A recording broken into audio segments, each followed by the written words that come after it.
Are you missing out on a technology that could be saving you hours per day, improving patient outcomes, and even attracting new patients? What could that be? Find out on this episode of All Things LOCS.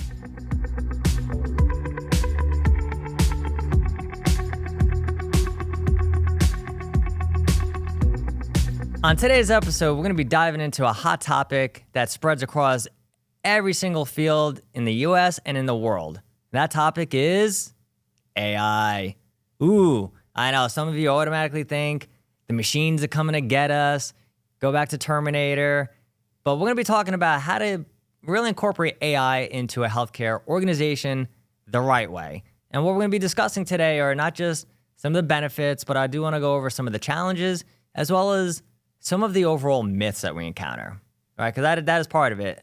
And what we believe about something is what's going to help us either take action on it or put our heads in the sand. Now, when it relates to AI, obviously this is a newer technology, only been around really on a grand scale for the last 2 years or so. And I know when ChatGPT, which is what most people think of with AI, came out at the end of 2022, it was just an explosion of ideas. But with ideas on the positive side also come with those fears, right? Of what is it going to do on the negative side of it? Is it going to take jobs? Is it going to overtake humanity, right? And some of this is realistic concerns. But this is why we want to dive into this today and help you guys just figure out what is appropriate for my group, my organization, that can really help us make some positive changes. Now, when we look at small business owners out there, the number of individuals who have incorporated AI into their business is still pretty low. I believe it's about 40% is where we're still at. So a lot of you out there are still very hesitant. And again, some of these aspects are, is it going to take jobs? Is it going to cost too much? How do I actually do this in the right way? Am I really appropriate? I'm a small business. Is this maybe just for something that only large companies or tech companies can really utilize? I'm here to tell you that if you're not using AI in some kind of capacity, you are greatly missing out on a massive opportunity to help your group, help your patients, help your employees. So I want to first start talking about some of those myths that it's going to take people's jobs. Right, because that definitely was a big concern. I know the biggest concern was for those people who do copywriting or marketing that, hey, you're out of a job now because I can just go on ChatGPT and create everything that I need. When in fact, it's really been seen over the last 2 years that the best way to use it isn't to replace somebody, but it's actually to accentuate and help them. Right, and the people in marketing, they're still in marketing. People who are in copywriting, they're still doing their job. They might just be using AI in a way to give them some ideas or maybe fine-tune their copywriting. And I know even for myself, I've been utilizing it. And it's not a matter of saying, hey, just create everything for us. It's also to analyze and give us some tips. So it is very educational. And I know my own writing skills have improved with AI, which honestly I didn't think would happen. So it's not a matter of, all right, I can have somebody do this now to replace them. Or I have a chatbot, so now I can fire the person in the call center. It's not a matter of that. It's a matter of how do I use this technology to take away some of the mundane aspects of a person's job and help them improve their efficiency so they can maybe work on some more higher level activities. Because that really is what we're talking about, is how do I, instead of maybe taking 5 hours, I'm just throwing a number out here, 5 hours to maybe come up with a sales funnel for you. Maybe somebody could do it in an hour. So what could they do then with those 4 extra hours? Pretty powerful when you think about it. And then this aspect that, well, I'm a small business and it's only for larger companies. Again, you don't have to create the most complex use of AI. Even using something like ChatGPT or Gemini or Claude, whatever you're using, that's all AI. So you can use it in some capacity. And again, if you're not, it's just you can be scared of something that you don't understand, which is what most of us do, right? Like how many of us get presented with something new and it's like, yes, let's go all in. It's like, ooh, I don't know that. I'm a little scared.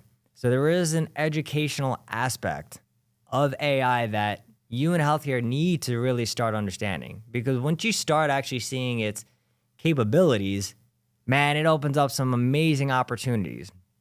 And then the other aspect of, well, it's too costly to implement. And it can be, depending upon what you're trying to implement. But that's life. Anything could be expensive. You go buy a car. They all do roughly the same thing. So the question is, do you need that car that costs $100,000? Or would you do just as well with a car that's $25,000? There's not much difference. It still does the same thing. It still starts and takes you from point A to point B. And that's the exact same thing with AI. Now, another aspect that a lot of you out there maybe get a little, I don't say turned off of, but a little hesitant to incorporate AI is also just the complex nature of it, right? And I just gave you that example of the car that's $100,000 versus $25,000. They basically do the same thing. It's just that there's more bells and whistles with the one that's $100,000. So when we look at how do I incorporate this, it's really complex.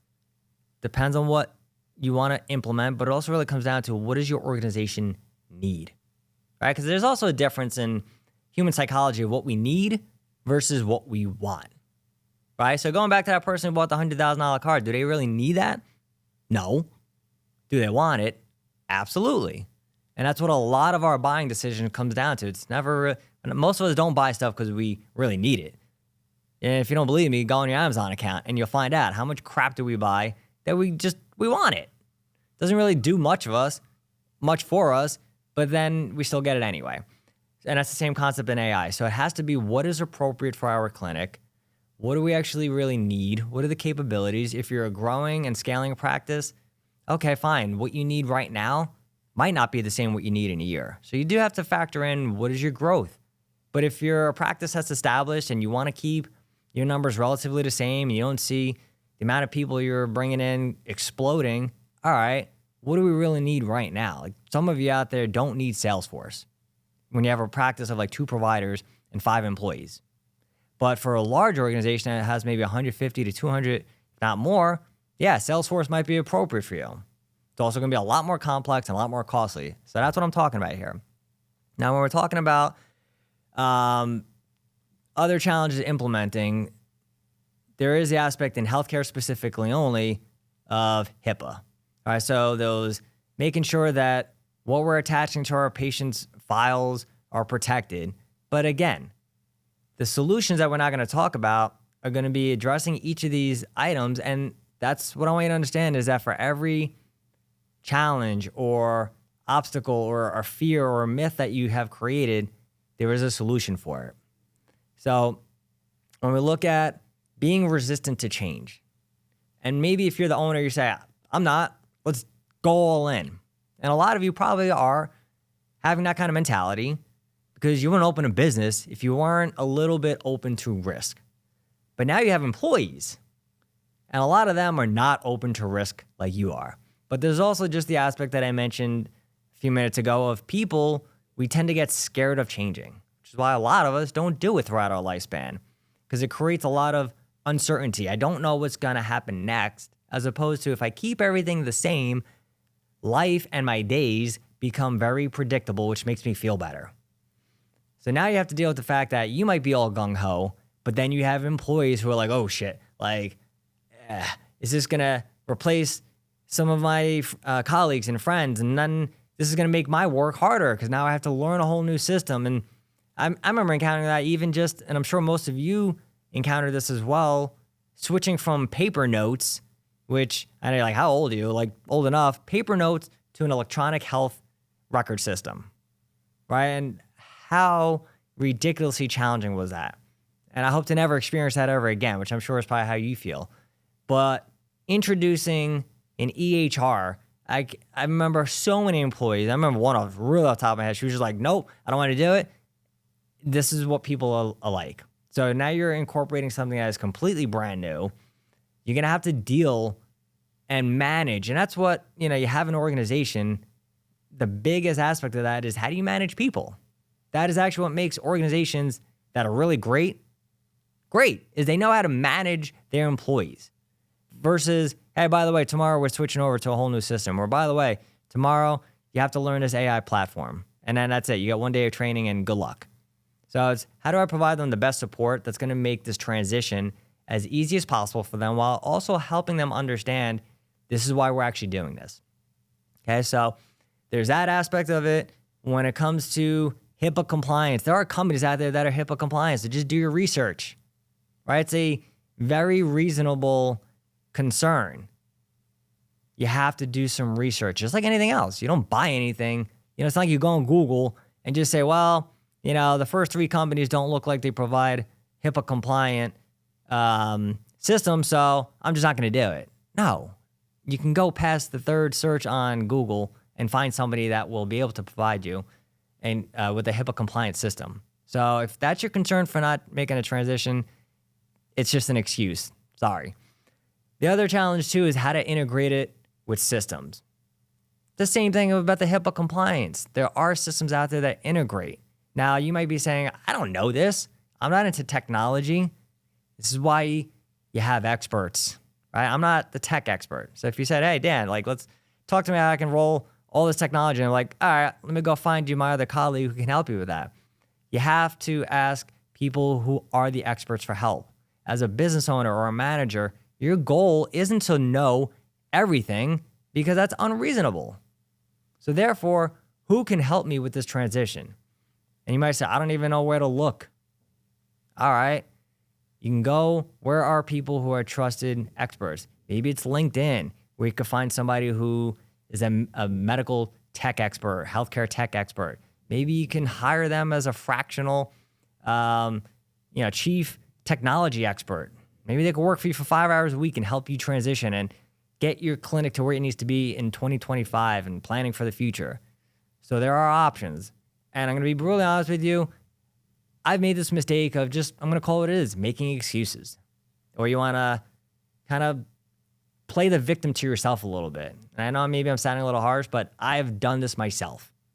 And it's just excuses that we create to limit ourselves. So you have to be willing to see, how can this actually help us and make our organization that much better? And I would ask you this question, and it's a question that's greatly helped me, which is, what are the consequences of me doing nothing? Right? Because it's very easy just to focus on right now. And you might look around your organization or your practice and say, look, we're doing great. Why do I need to do something different? Or why do I need to incorporate AI? Because what are the consequences of you not doing this? What are the consequences of you not increasing your productivity by 20%? What are the consequences of you not freeing up a call center to do more reach out to patients who would discharge, or to be able to call patients and follow up with them more frequently? When you start focusing on what the consequences of you not doing something and not taking action, all of a sudden you start looking at it as, it's not something I should do, it's something I want to do. So it's just something I would advocate for you guys to look at within yourself. And then the cost of implementation we talked about. What worked for you at this point? What do you need going forward? So like anything else, you wouldn't just buy a $50,000 piece of equipment without figuring out, do we actually need this equipment? Like if you're an orthopedic-based physical therapist who does nothing with neurology, are you going to buy a $25,000 balance plate for neurological patients? Probably not. So it's the same. So what I would advocate for you is to don't make this more complicated than it needs to be. You have to just boil it down for what it is, which is a piece of equipment or product or service that can help our organization grow. Now, the one aspect that I had briefly mentioned that I actually want to spend just a little bit more time on, because it is an area of your company that tends to get ignored, which is marketing. Now, this is the go-to for most healthcare practices. Anytime they need more revenue or whatever, it's like just more marketing, like spend more money on ads or Google, and in reality, that's part of a business. If you don't have marketing, you don't have patience. But as we're talking about AI, and maybe you're still looking at your own practice or your own organization and saying, I still, I'm not exactly sure where we can begin and how to really start implementing this. Marketing is going to be one of those areas. Now, if you don't have an internal marketing person for you and you say, well, I outsource everything, okay, that's fine. But if you're an organization, say, well, I do have my own marketing department, and maybe the marketing department is one person. What can they do using AI to make their work more productive, simplified, and potentially better? Right now, I mentioned how AI can analyze your work. So maybe you have a marketing person who is pretty darn good at creating copy for a sales funnel. And maybe they're really good at creating your ads and the verbiage that goes into them. But how can AI maybe help them improve it? How can AI help them speed up the process that it takes for them to create it? So when we're looking at, maybe some challenges of incorporating AI with medical providers. Antonio talked a few episodes ago about just the way different people in different departments, they approach certain situations. I think his example was like the accounting firm being very different than, say, the front desk or call center, right? And the brain that medical providers have tends to be a little bit more analytical versus somebody who's in marketing, a little more creative. And they kind of have like that energetic personality. And that's just typically what you see. So it's like, how am I going to help those people? And how can I really maybe get the most bang for my buck? So maybe I don't have the providers using AI as much. Maybe I'm not ready to implement a new system and have something become more efficient on that end, but I still like to get more patients through the door. So how can I maybe help my marketing team do that? So this is just an area I want to focus on because a lot of us don't focus on it, especially in healthcare. It's just let somebody else do it and not worry about it. It's like you can actually start doing these things too. And one of the aspects of AI in a very simplified scale would be when you're using maybe something like ChatGPT that I had mentioned. And some of you have definitely used it and you say, this sucks. Like I get crappy responses. You have to get better at understanding how to prompt the platforms that you are using. So the better instructions, and you have to look at this as you would employ, the better instructions you give, the better outcome you get. So same thing, maybe a marketing person is saying, hey, look, I tried it. It didn't do anything different. Are we using it to its max capability? So that's where I would just leave you guys off with. And what I want you to really focus on again is, where can I implement AI? And the most important thing I would really want to advocate as, we're kind of coming to our finish here, is to just not be scared of it, not be resistant to change. Just learn to embrace it. If you're an owner, if you're a manager, you're a director, again, your role is you're a leader of people. And if you're scared of something and people know that you're scared of something, they're going to be scared of it too. So I want you to be the person who sets the example, who wants to be proactive, learns how to be adaptable, and sit down and figure out what is the best area of our company to start incorporating some AI that can make the biggest difference for us. Appreciate you guys joining. I'll catch you on the next episode.